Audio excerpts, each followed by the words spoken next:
Hey guys, I hope you're having a great summer. It is Pinder. Man, this is the best time of year because we've all saved our vacation. Maybe you got a lake you go to. Maybe it's just the back deck with a cold beer on a hot summer day. Barbecues going, bike rides, floating the river. Whatever you're doing, it's summer, man. Hope you're having a great time. What we've been doing this summer is pretending to work when really we're just playing a lot of long form conversations that have been fantastic. And we are sneaking off to get a little vacation. So I hope you're doing the same. Hope you're on the road trip listening to the pod and some of the long form stuff. Our gear was sensational. Really enjoyed Matt Stajan. And today, a sit down with former Flame Curtis Glencross. Glenny. All right. This will be fun. We're doing it live as always from the Tower Studios here in Marda Loop. And check this out. Event coming up at Tower. It is the Roar and Explore. There's going to be food trucks, prizes, raffles. Here's the deal. Bring down your Dodge, your Ram, your Chrysler, your Jeep. You can register it for $20. There's prizes for the best in show. Also, all kinds of other things to be won. And it's all in support of brown bagging for kids here in Calgary. Great cause. Check the Tower social media stream for more information. There's a QR code. You can register to be there. Check it out. It's a Roar and Explore at Tower Chrysler near the end of the month, down at Tower Chrysler, basically right by Anderson Station on McLeod Trail South. Now, here it is, part one with former Flame and still Calgarian, Curtis Glencross. It's summer. Welcome back to a special edition of Barn Burner. We've enjoyed some of the warmer months as time to catch up with some old pals from the Calgary Flames, some members of the community, some alumni, and a chance to go down a little storytelling with some of our favorite former Flames. Today, Curtis Glencross, as we sit down here near the tail end of July. This will probably run in August. How's your summer been? It's been great so far. Yeah, can't complain. It's kids are out of school now, so we're getting a little bit of time, enjoying some summertime. But for the most part, it's been pretty busy. It's you think when summertime comes around and kids are off school and hockey season's done, that you have more time on your hands, but there's never a dull moment at our place. Yeah, no, I hear you. And we'll get to the family coming up because I know that's a big part of, what makes you tick in your day to day. You got 5 kids, which is incredible. And my kids are at camp this week. You got vacation. It feels like, oh, well, can't wait till summer vacation. And then it gets there. You're like, oh my God, we need these kids back in school. Yeah, let's get back to school. I want to take back to when you would have been going to school and back to your early days. You're born in Kindersley, Saskatchewan, if I'm correct, raised in Alberta. Take us back to the Glencross home growing up and what your early life was like and how much maybe hockey was a part of it as a youngster. Well, yeah, like you said, born in Kindersley, Saskatchewan. We bounced around a little bit when I was younger. My dad was in the cattle business back in Saskatchewan, so he went from auction market to auction market, bounced around. But we spent 7 years in Kindersley, and then kind of went to Lloydminster for a year. Then we're up in Morinville for a year, and then ended up in Provost, where that's kind of where I call my hometown for the most part. Spent most of my time there. Most of my friends, family, were around that area kind of thing. So it was something. I graduated there. And so Provost has kind of been my place where I call home. And it's kind of been my spot that I refer to. What's it like? If someone's not been to Provost, how do you describe it? Because I'm sure there's lots of smaller towns in Alberta that are similar, but there's also things that would make it uniquely Provost, right? You know what? It's a great small town. I love it. I think there's something to say about growing up in a small town. It's, my graduating class was 32 people, and that was we're the biggest graduating class in years that came out of Provost. So it's, but I still have a lot of my childhood buddies that I still living back in Provost area, and I wouldn't change it. Like in the summer times, we played hockey in the winter. Summertime, we were at the golf course, and it's a good baseball community as well. I played baseball for a little bit, but pretty much grew up between the hockey rink and golf course, and working for my old man at the auction market, running alleys, chasing cattle was kind of my life. And one thing cool about playing in a small town, hockey wasn't as serious. I played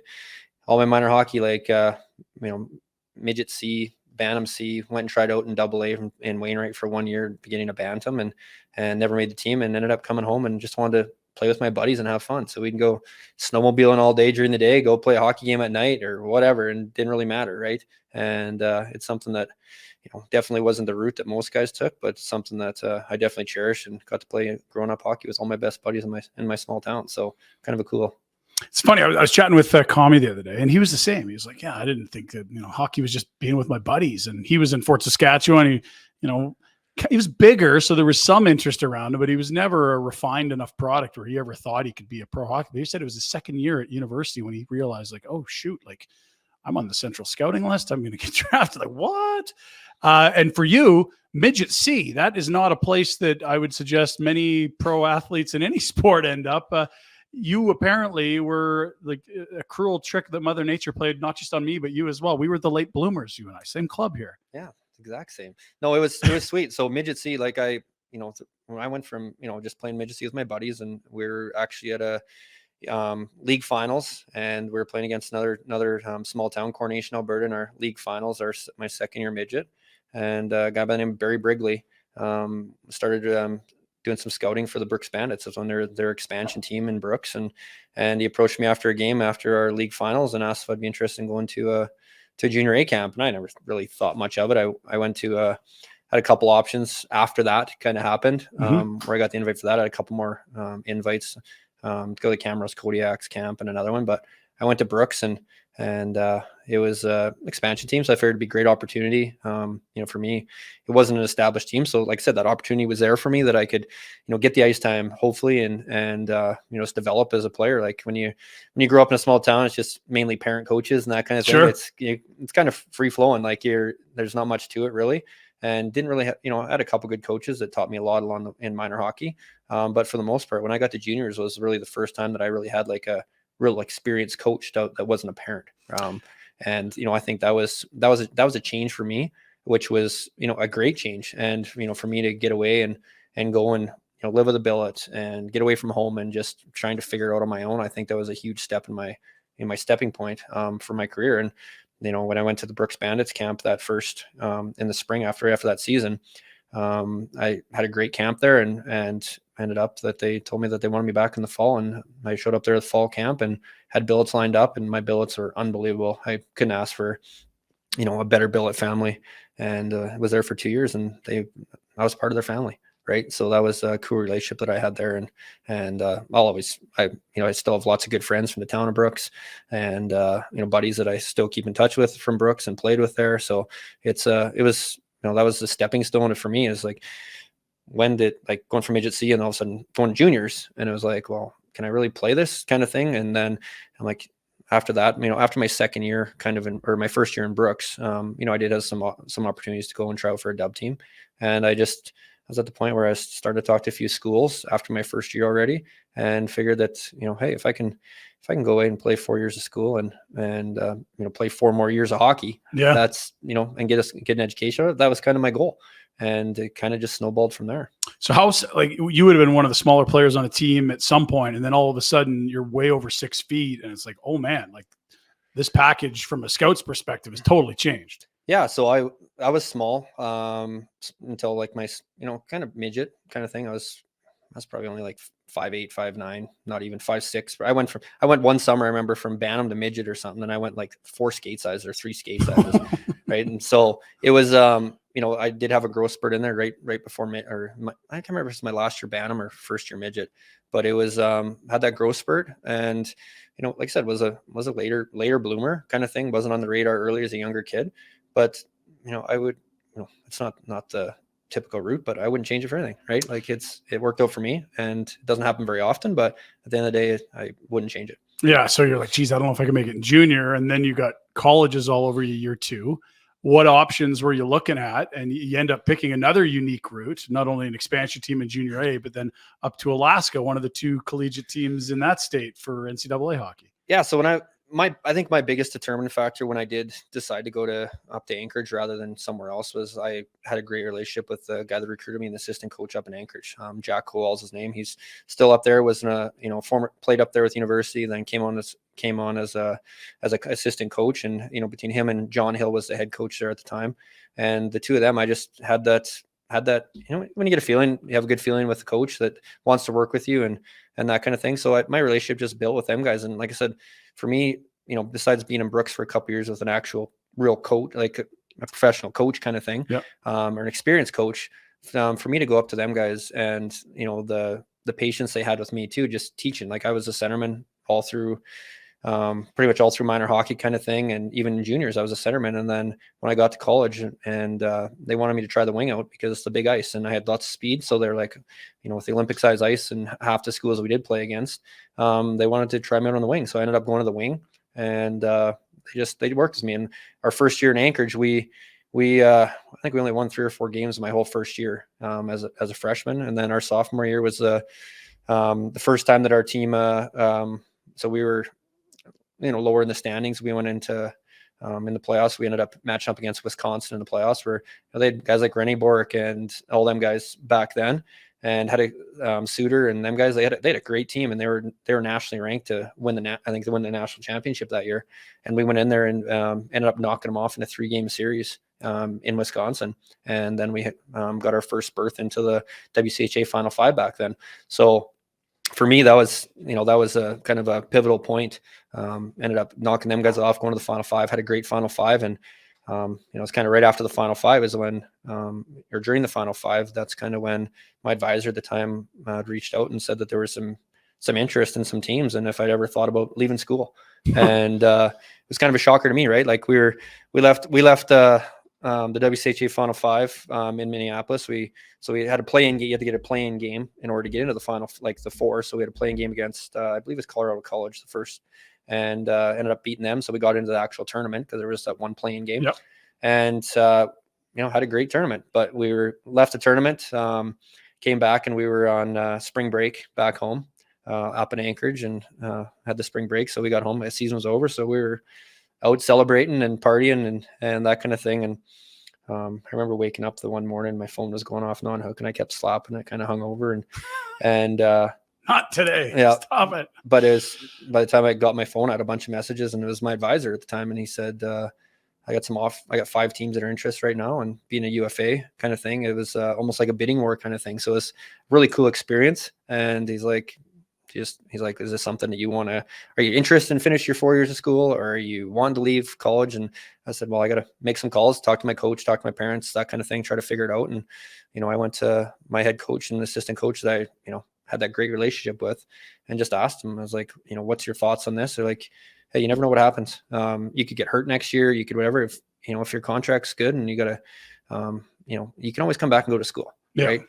But you have to take that opportunity and jump at that opportunity when you can. So, the next day decided, kind of had that day to decide. And the next day I was on a flight heading down to Cincinnati, Ohio to play in the American League playoffs with, Anaheim's farm team. So it was kind of a roller coaster for me, like 2 years, 2 years midget C, 2 years with the Bandits, 2 years in college, and then signed my first deal.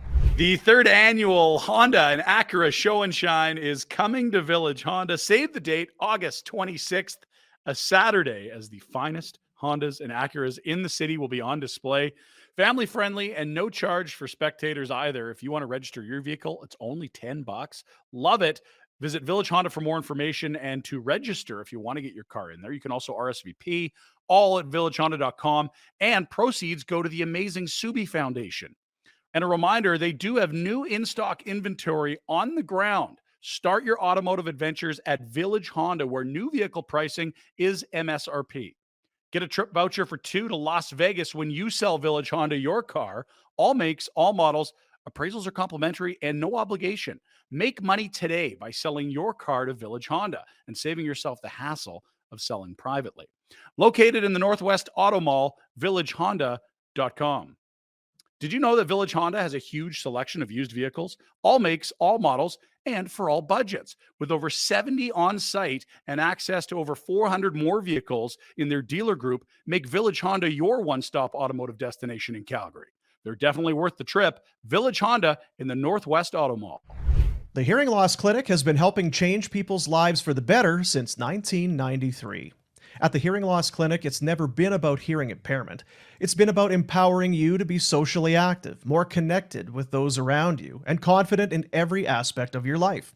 People of any age can suffer from hearing loss, and studies have shown that serious health risks have been linked to untreated hearing loss. They have 9 locations to serve you, 4 in the city of Calgary. Make a healthy choice and book an evaluation today at hearingloss.ca. And so slow down a little because there's lots of good stuff in there. You're the first player from Brooks to make it to the NHL. when you do eventually down the road. You're part of a team that now is considered one of the top few programs in junior A in the country. Is there a sense of pride when you see, a guy like Cale Makar going through Brooks and becoming a star, and now it's just not uncommon at all to see guys from Brooks get drafted, go to the NHL? I mean, that was something you helped build. Yeah, you know what? They've done a great job. Brooks is a great city and a great junior town. They have great community support, and like I said, they're a hotspot. Any kid that pretty much gets recruited to go there, they're wanting to go there. Yeah. And there's not many guys if their team don't get a scholarship offer or something like that, right? So it's they've, like I said, Brooks was great to me. It was a great town, and it's a small town, right? But they do get that.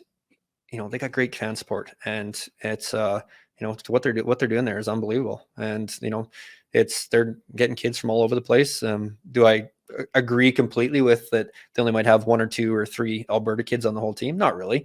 I think they should try to support some more local kids. But hey, that's part of the that's part of the business, and hockey's a business. And that's one thing that you think when you're in it, when you're playing, that kind of thing, you're like, oh, it's just fun. It's kind of a sport. It's that kind of thing. But the business side is something that definitely I learned later on in my career. Okay. Teammates in Brooks, anyone that stands out, or maybe it was a coach or a guy you played against? Because we're talking, I want to say late 90s, early 00s. Like, who's in the AJ at that point? Because you mentioned Camrose. They were kind of a juggernaut in the 2000s there.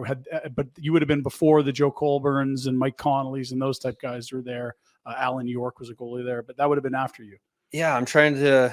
It's a long time ago. My memory's maybe gotten hit in the head a few too many times, kind of thing. But you know what? I have a bunch of teammates that a lot of teammates that I look back at too that I did play with, that I'm surprised that they didn't ever get a shot, right? Like it's funny. I play rec hockey now. I started my first year playing rec hockey, and Mark Bommersback, one guy that I played with, he was obviously in Canmore. He led the whole AJHL and scoring title and set records in the AJHL, right? Guys like that I still play with today. And I'm like, man, how'd that guy never get a shot, right? Never make it, right? But there's lots of guys like that, through my era. I'm trying to remember, like a lot of there wasn't back then coming out of the AJ, there wasn't a ton of guys that, cracked out of the AJ and got in the NHL. And I'm just off the top of my head, I can't really think of too many guys. What about when you get to Alaska? Now you're playing WCHA, which, college is realigned and there's new conferences now. But back then, that's a big dog conference. You got DU, you got CC. You mentioned Wisconsin. That's like 10,000 plus fans every game. Like, you're playing some big programs. It was probably one of the best divisions back then in Div 1 hockey. And for us, we'd going into these places, it was like a reality shock. We'd get 2,500 fans, 3,000 fans maybe up in Alaska on a good night, whereas we go down like you said, Minnesota, Mankato, Denver, Colorado College, like these places, and the atmosphere in them college barns, it's unreal. Right? We'd fly out of Anchorage on a Wednesday and come back on Sundays because we couldn't get flights back up. So it was kind of cool. We got to spend time. Most of us knew guys on other teams, that kind of thing. So we got to spend some time with the guys on the other teams, and that was one thing that got to see a lot of different schools, a lot of different places. But it was a great experience. Up there, it's funny, but like there wasn't many guys that came out of we had a couple goalies that ended up playing some pro hockey up there. A couple other forwards that did, but it's now Spencer Carberry. He was a freshman with me up there our first year, and I played 2 years up there with him, and now he's the head coach of the Capitals. There you go. So there is some hockey ties to Anchorage, and it was lots of guys too. They like, why would you go to Anchorage? Why would, it's dark all the time, and you're right up there. It's not really but like I said, for me, making that decision to go up there is A, the coaches, B was like the opportunity I had to be a guy that could play big minutes and develop and that kind of thing. Yeah. So and if you like outdoors and you like being, it's Anchorage is beautiful. So like it's awesome place to live, and definitely enjoyed my time there. So there's 2 programs there. Anchorage is one, and you're, if I'm correct, on the water, a little more like milder climate because you've got the ocean right there. The other one's Fairbanks, that's inland. What's that rivalry like? And I think they also had an ECHL team at the time, the Aces. So like what was hockey like in Alaska when you went up there and played? And were those sort of derby games or whatever you'd call it, that rivalry across the state, was that the biggest games, or was it going into a big rink like Wisconsin that got you wound up? I think it was a mix, but there was obviously a lot of pride in the, they call it the Governor's Cup, and the Governor's Cup is still going on up there. They still have it. Anchorage lost their hockey program for a couple of years, and they did some fundraising the last couple of years and got it going again. They got a great booster club, and they started getting their alumni going, more of that kind of thing. So they've done a great job to build the program back up. And the head coach up there now is Matt Shasby. He was my captain of the team when I was up there. Nice. So there's still some ties. I haven't been up there for quite a few years. Last time I was up there, I got inducted into the Sports Hall of Fame up there at the school. So it's been quite a few years since I've been up there. But it's I don't know, it's one of them places where I'd like to go back again, because it is on the coast. Fairbanks, on the other hand, it's cold. It's inland. Yeah. It's minus 40 on a as a typical temperature in the wintertime is pretty much there for like 3 or 4 months. So it's cold. Anchorage, the Governor's Cup was we played played a series with them over the year and had the Governor's Cup trophy, that kind of thing. So it was definitely one of our bigger rivalries. But at the same time, for us too, like we're a team that, everyone obviously in our WCHA being such a powerhouse division, they kind of took us as the underdog all the time. So it's for us to go in there, especially my second year when we started to get some progress and winning some games and built that team and got that team going. It was a ton of fun, and I enjoyed it. And you're operating like a pro team. Like this is still sort of that age where there's a lot of guys that could be playing junior still, and you're flying in and out. You're leaving on Wednesday, coming back on Sunday. I mean, that's pretty much like pro vibes. You're flying everywhere. You're not riding buses. There's no bus rides. You're flying everywhere. That's kind of cool. Yeah. So we typically would so we'd have our schedule up there. We had a 6 a.m. practice usually on Wednesday mornings, jump on the plane, fly down to Minneapolis or Denver kind of thing, and then bus out from there. So like I said, we played against North Dakota, like when they first had the new Ralph Engelstad Arena there, right? Like when I don't know, I can't remember if I played against Comey or not. I think he might have been said just he before me. left before the new rink, so you would have just missed him if you were playing. So I just got in the new rink. So actually Johnny Taze was there and Matt Green, a lot of them guys. Like Matt Green in college hockey, he reminded me of Chris Pronger in the NHL, right? Like you went up front of that and you got the stick, and he always had a tough night going into the Engelstad Arena, and but it was cool. It was a great experience. Like I said, I got to see a lot of territory, a lot of country, and ended up working out for me. Well, and Taves was only there 1 year, if I'm correct. And he was one and done. So I think second overall, right to Chicago, and then part of that dynasty. What did he look like in college? Because he wouldn't have been one of the older guys, but the skill would have had to been through the roof for him to do that at age 17? Yeah, he was, he's probably one of the best two-way players that'll ever play the game, right? And have a lot of respect. Even at that age, like and obviously if he's only in college for 1 year, they're seeing something, right? And for him, I don't really too much playing against him, but I just know, remember glimpses of him. They're like when we came in, like, oh, this young kid, right?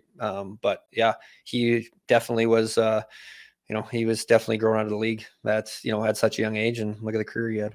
Call Peter Klein at McLeod Law at 403-254-3864, or go online at mcleod-law.com. You can also find them on social media at McLeod Law LLP. Peter Klein at McLeod Law, personal injury guy, but also he's the go-to guy in the city for your disability insurance claims. If your long-term disability insurance company is refusing to pay insurance benefits to you, contact Peter. He's going to help you out. He'll get you the disability benefits you paid for and you deserve. He'll get you your peace of mind back, the peace of mind you paid for.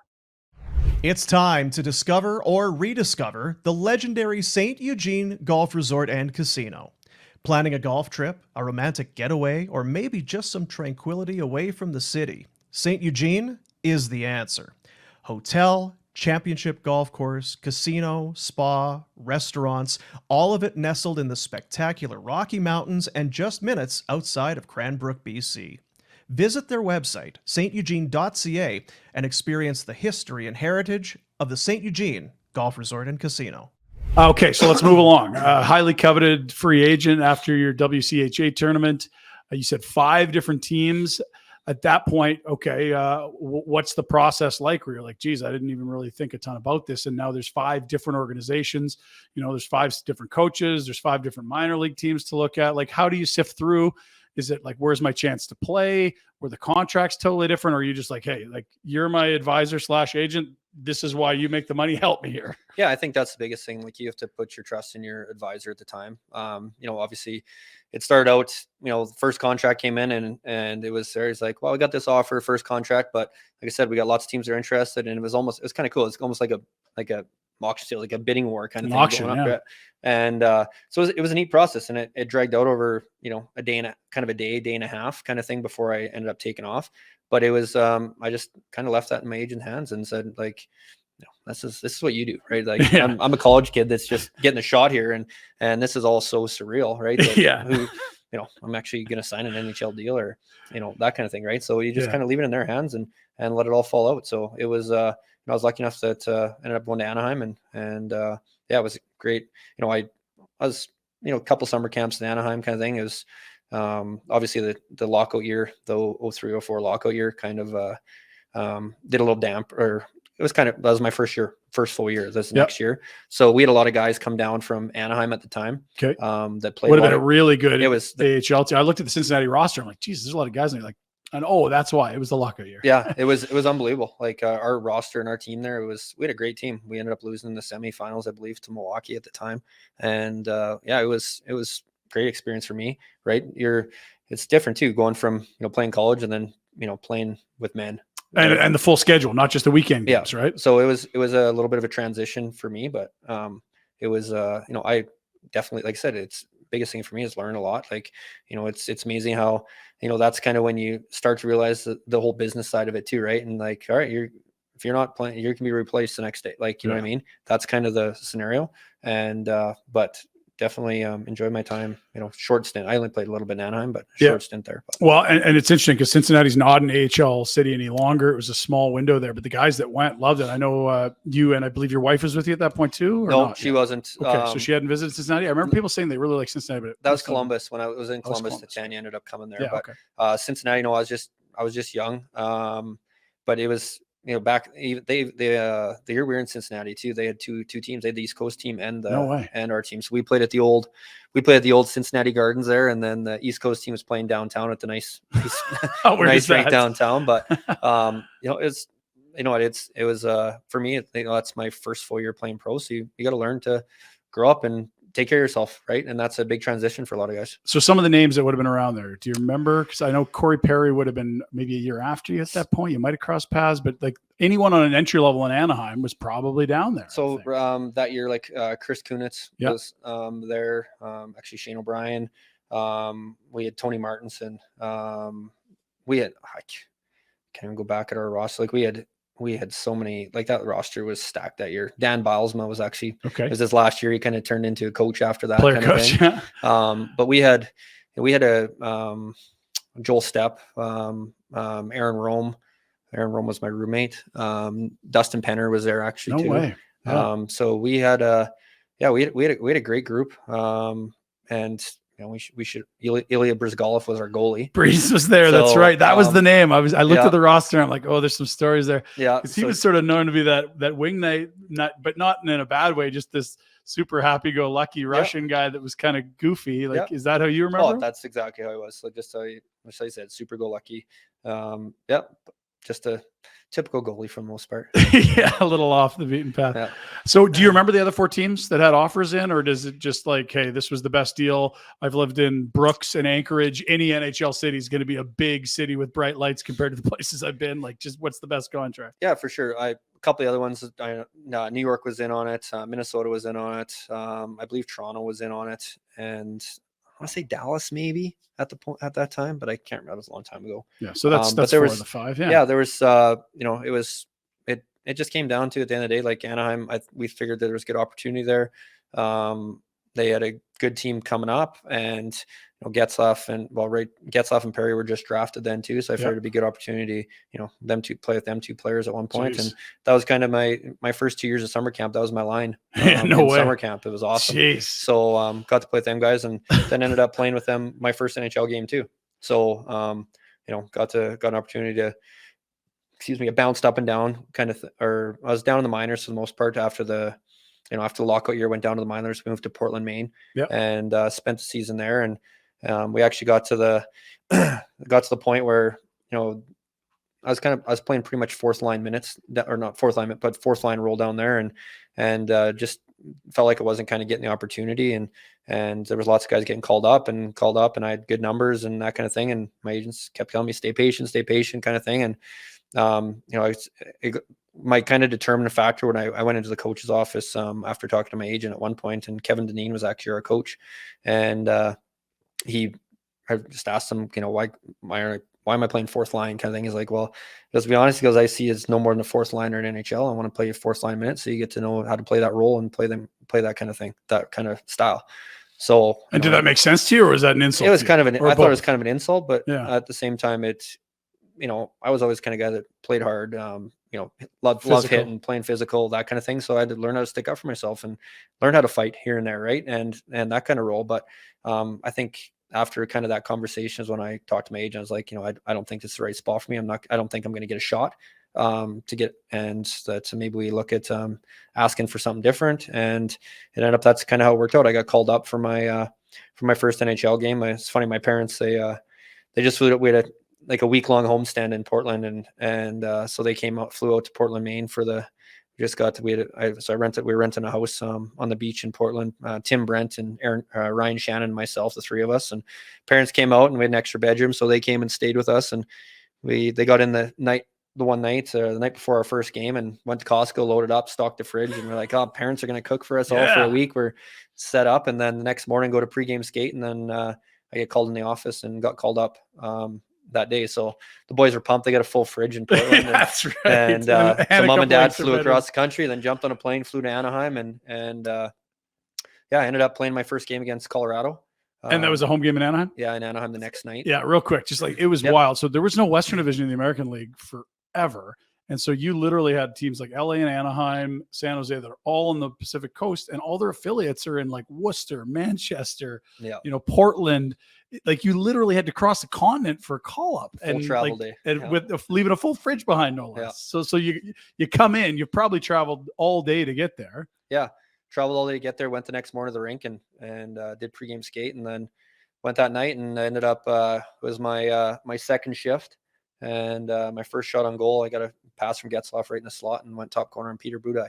So it was kind of it was a cool experience, and something I'll never forget. Obviously, have family there, and I had my mom and dad were there, and my aunt and uncle were there, and so it was a cool experience. And then I was pumped because we were going on a Western Canadian road trip there you go. Edmonton, Calgary, back to back 2 nights later.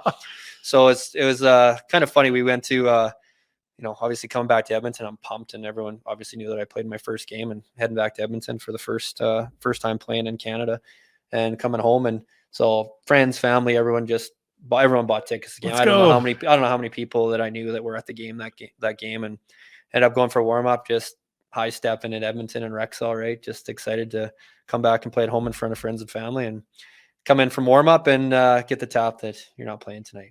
So you score one goal your first game. Yeah. You're going home. Was it Babcock then? This feels Babcock. I want to say pre-Babcock, because I think he's around. Babs was there. I'm not sure if he was coaching. I can't remember. I'll pull it up. But either way, so you get scratched in Edmonton. You only played one more game as a Duck. Period. And then I came the next night. We played in Anaheim.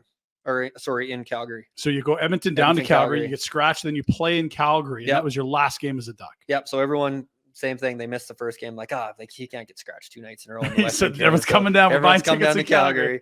Yeah. So came down to Calgary, had a good game, and ended up flying back after the game, and it was All-Star break. So they weren't going to pay me. They weren't going to pay me my NHL salary to go and hang out in California for a few days, and so got sent back down to Portland, Maine the next day. And the day after the roster freeze or whatever, got traded to Columbus. So that it kind of in hindsight looks like, okay, you'd voiced displeasure. You wanted more than fourth line minutes in the American League. Maybe this organization isn't a fit. And they were deep at that time. That's a really competitive team. That's a tough roster to crack. They bring you up. They play with some stars. You score.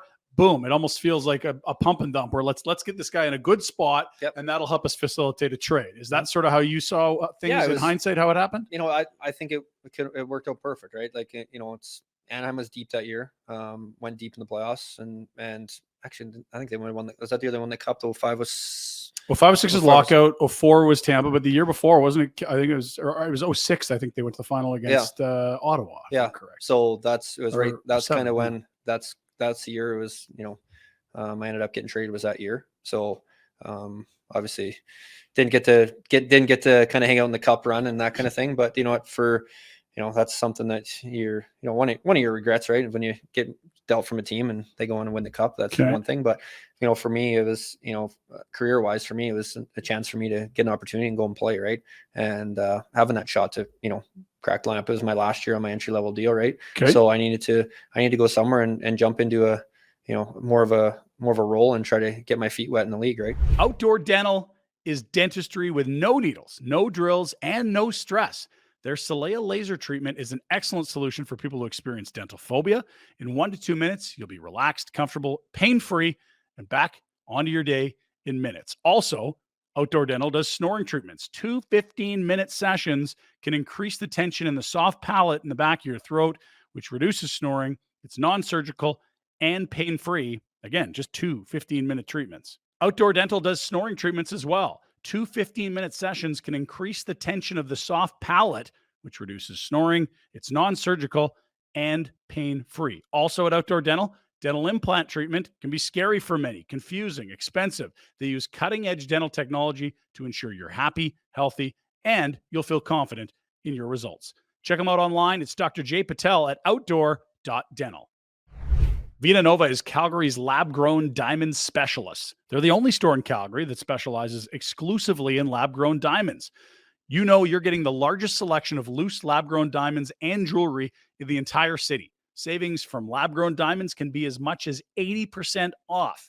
Visit vinanova.com or check them out in their downtown showroom on the second level of Stephen Avenue Place. What is a lab-grown diamond? Well, lab-grown diamond, simply a diamond that's been grown in a lab. They have the same chemical composition and crystal structure as natural earth-mined diamonds. Due to its identical nature, lab-created diamonds have the same hardness, right refraction, and pretty much the same as a natural diamond. Only difference, they're lab-created and referred to as synthetic because they are chemically and physically the same, but are man-made. Be confident knowing you can save up to 80% compared to mined diamonds pretty much across the board. You want a custom design done? Vina Nova can do that as well. Just give them a few weeks of heads up to complete your custom piece. Find out more at vinanova.com. So you go to Columbus, and are you full-time NHL, or are you still doing the up and down with Columbus and so their I got traded there at the deadline. Got traded at the deadline. I was up and down for the rest of that year. And then I was obviously a UFA, or I was unrestricted again, and ended up signing, that was my second year. Yeah. So I had 1 more year left of my deal, yeah. But my third year, my entry level deal, I had to clear waivers to go down, and ended up sticking the club in Columbus that year. Yeah. And so your first full-ish season in the first NHL. Full season. So I pretty much, that was my first season up until trade deadline. And then at trade deadline, I ended up getting dealt to get traded to the Oilers. Wild. Yeah.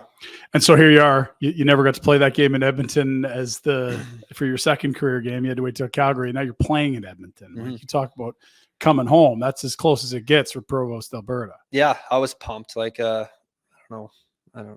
something where, growing up Provost, most of my friends, most family in the town, like, that's all over the country, right? So for me to come home and being a small town kid from Alberta and get to play in Edmonton, that was almost like a dream, right? And it was, it's something that I actually love my time in Edmonton. When I got traded there, I got traded for Nick Tarnstrom at the deadline, and we got there and we were almost mathematically out of the playoffs when I got traded there at the deadline. Jeez. It was a year after the Oilers went on the big run, lost in the finals, and they had some injury issues, that kind of thing. Guys, Pisani, I believe, got diagnosed that year with his Crohn's and colitis, right? So there was Torres had blew his knee out. Like, there was a lot of guys that were out of the lineup, and I got a chance to get in there and play, and ended up playing on got on the fourth line there and played with Stortini and Brodziak. And I had there's sometimes when you get traded to a team and you have that instant chemistry. With Brodziak, him and I had instant chemistry, right? And him being a right-handed shot and me and a left winger, it seemed like, I got the puck lots, right? Going to speed. Yeah. And, that's the same thing. Like one of my, I always love playing with the right-hand centerman. Like when I played with Connie here in Calgary, Sure. right? It's just something where if you can get going with speed down the wall and they can find you, right? And we ended up going on a run, and I think we only missed the playoffs that year by 3 or 4 points, kind of thing. We went on a run there, and it was a blast. So you're almost mathematically out, and then you go in this heater after the deadline and you make it respectable. Yeah. And I know from being in Calgary at that time, like, Jesus, who's this Glencross prick? Like, he's big, he can skate, he's scoring. Like, it's not a lot of NHL games, but he looks like a player. Like, crap, Edmonton's got another player. And then you're a free agent that summer. And how in the world did they not bring you back after that incredible finish to the season? So we, I was wanting to stay in Edmonton. They called us right after the season, talked to my agent, and said that they wanted to bring me back, but they were tight on cap space. They wanted to keep as much cap space as they could. I believe Hossa was a free agent that year, and they were wanting to make a push to try to bring Hossa in. So they'd offer me a deal. It wasn't very much, and I just said I was going to hold out to free agency, and we called them again at right before on the morning of trade or free agency, July 1st, and they asked if we were interested in still signing, or we asked if they wanted to do any negotiating on this deal, kind of thing, and they're like, no, we got to keep all our money. Deal's kind of the thing. deal. So take it or leave it. It was 10 after 10, kind of free agencies at 10 o'clock on July 1st, and we had a call from Daryl Sutter, and he wanted to sign me up in Calgary right away. So, I think it was 3 years he gave you. Yeah, give me 3 years. That wouldn't have been what Edmonton was offering for sure. Edmonton offered me a 3-year deal, but it was a minimum, just lower money, just way lower money. And so when Daryl called me, and it didn't take long for us to get a deal signed. I think a couple hours later, we had a deal signed, and ended up. I was actually in Ponoka at the Ponoka Stampede, and I had to get my buddy Ray Corrado that races the chuck wagons. I was like, we were just doing chores and kind of thing, and getting ready for his nap and getting prepped for the race and that kind of thing. And I was like, hey, I need you to come to the rodeo office with me. I need to sign this contract and get this contract. I need a witness, and you need to come sign a contract with me and all this stuff. So it was kind of a cool, cool story that we had to, back then. It wasn't scanners or, email kind of thing. Sure. Yeah. You did fax machine. Had to go find a fax machine and hard sign it and send it back. So it was, pretty cool. Daryl wasn't going to let a good country boy from Alberta slide through his fingers. And you stepped in when that team was, a pretty legitimate contender. I looked, it's like Lankow, Phaneuf, Aginla, Conroy, Camilleri. I think Adrian O'Coin was there your first year. You still got Mika in his prime. Like Reggie. That, yeah, of course. I mean, just off the top of my head, like if Sarich would have arrived after the lockout, like you're not just going to a place that's giving you money. Like this is a contender in a sense. It was, and and having Kipper as our goalie, like I look back now at my 7 years here in Calgary, and I'm like, I don't understand how we didn't make more of a push in the years I was here. Like we had such good teams, and it's I don't know how how we fell through the cracks, right, and didn't quite get there. And it's disappointing because you look back, like you said, you look back at our rosters that we had, and on paper we should be a contending team, and we should be a big win the division, team. win a couple rounds. That should have happened once or twice. Yeah. But after 03-04 lockout, then the year the Oilers go to the final, like it felt like you were in these series where you could have, should have, would have, but it never happened. Yeah, it was tough. It was definitely a disappointment because, like I said, we had such a good team, and just didn't work. So I'm looking, you're basically around the 70 game mark before you arrive in Calgary. It's 418 regular season games in Calgary. This is your NHL home. This was the organization that people, when you say their name, they picture you in this jersey. What was it like? Because it isn't far from home. And for a guy that has a family in the livestock industry and is hanging out with chuck wagon racers, like you're home of the Calgary Stampede, you're still in Alberta. That's pretty special to be able to, maybe it's not the hometown team, but damn, it's close. You know what? I was so fortunate and so blessed that I did get to play here in Calgary for 7 years. Like there's not a lot of guys that get to stay in one spot that long. Right. Yeah. And for me, like I said, I'm playing in front of friends and family every night. There was something about me playing in a Canadian market that I also, and having friends and family around, that was a drive for me. Right. And, I look at my time here in Calgary, I had some injury issues, that kind of thing for quite a few years. And I look at, part of my career and, some of the best years I was having, I did get injury issues, and I credit a lot of my my best seasons and guy that turned me into more of a, taught me so much and kind of took me over that next step in my career was, Brent Sutter when he was a coach here in Calgary. I have a ton of respect for him, and still to this day is my favorite coach that I ever had. Another son. And it's I have that relationship with Brent, and it's something about being a coach, just like having a boss. I love being straight up. Like if there's an issue, come to me, come talk to me. Let's work it out. That kind of thing. Right. And, I had the relationship with Brent and there was a time where, when Brent was here, which kind of turned my career around, is there was a time where I was getting ripped on nonstop and was on video for like a month straight, and practice got blown down. Glennie, you're doing this wrong. And I had, like all over me. And, he blew down on practice one time, and I'll never forget it. It was like a pivotal point in my career that we were kind of in a slump here in Calgary, and we were doing just a flow drill kind of thing in practice, and I didn't stop in front of the net kind of thing. And he blew it down, called everyone to center ice, and put everyone around the circle and made me jump up and skate the center circle. And you might remember this. It was quite a few years ago, but skating the circle, and I ended up starting skating the circle around and around and around, and then he blew the whistle, and I kind of did a quick little U-turn, come back to him, and then he made me go start. All right, now skate the other way. Started me going around the circle the other way, and skated, and then I stopped, and I was tired, obviously, because I'd done about 25 laps around the circle both ways, and he just called me out. He's like, different words, but that's your problem. This is this team's problem. You guys are all swooping and turning. You're not stopping in front of that. You're not playing the right way. And he pretty much kicked everyone off the ice, like, get out of here. So it's like finish the shift, no shortcuts. That was the message to everyone. Yeah. And you happened to be the guy that had to get yelled at to get the point across. I went home and I was to my wife. I was like, I can't do nothing. Like I was on a stretch there for 2 or 3 weeks. I couldn't do nothing right for him. I was just baffled, and my mind was playing mind. Like the game is so mental, right? Yeah. And playing mind games on myself. And so I went home, and Tanya's like, well, why don't you go in and talk to him? So I went in and talked to him, and I walked in his office the next morning. I went in early, went in his office, and he's sitting there pretty much sitting at his desk and just laughing at me kind of thing. And he just said, I was wondering how long it's going to take you to come talk to me. Yeah. He's like, I see you as, he pretty much told me, he's like, I see you as my kid on this team. I want to use you. You're gritty, you're hard nosed. You want to work hard. You'll do what you're told to do.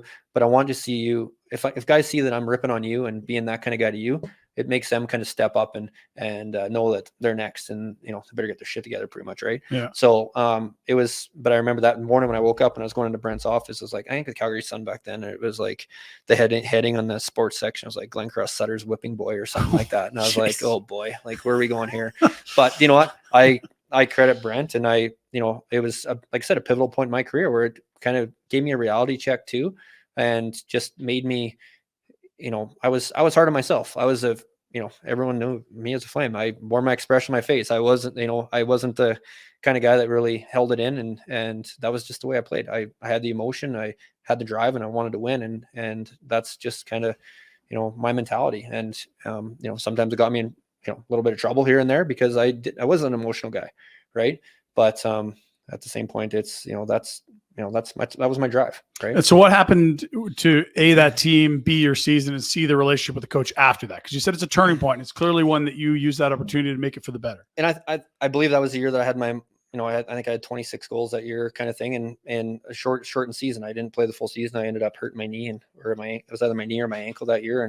But it was probably one of my pivotal seasons where, I ended up becoming assistant captain of the Flames that year too. And just, it was, that was just I don't know. I always look back, and that was having a Brent and having that relationship with him, and having him, take that extra time, even though it didn't seem like he was wanting to help me or seemed like he was against me, but he was actually cared and wanted to, see me succeed. Right. Hey guys, it's Pinder. Let's dive into some of the action on the Betway app. Women's World Cup, the Dutch, the Netherlands, the Orange. They're very good at soccer. The men, certainly. The women looked very good in group play. +8 goal differential. Quite a bit more impressive than the Americans. Paying 12-1 to win the Women's World Cup. Yeah, take that $10 and turn it into $130.